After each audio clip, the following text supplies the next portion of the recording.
ধলাই জেলায় কেন্দ্রীয় সরকারের 4টি ও রাজ্য সরকারের 29টি সহ মোট 33টি ক্ষেত্রে সামাজিক ভাতা প্রাপকের সংখ্যা 39,614 জন, জানিয়েছেন ডিআইএসি শঙ্খ শুভ্র সেন। তিনি বলেন, কেন্দ্রীয় সরকারের 4টি প্রকল্পে সামাজিক ভাতা পাচ্ছেন 19,878 জন এবং রাজ্য সরকারের 29টি প্রকল্পে 19,736 জন। এর মধ্যে বার্ধক্য ভাতা প্রাপকের সংখ্যা সর্বাধিক।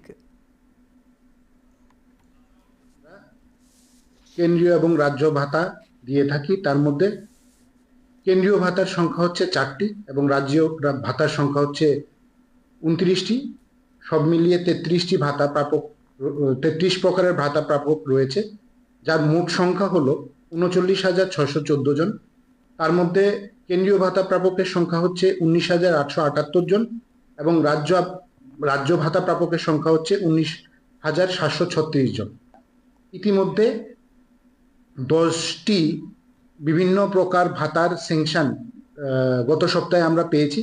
তাছাড়া পাঠানো রয়েছে 196টি ডিসেবল ভাতা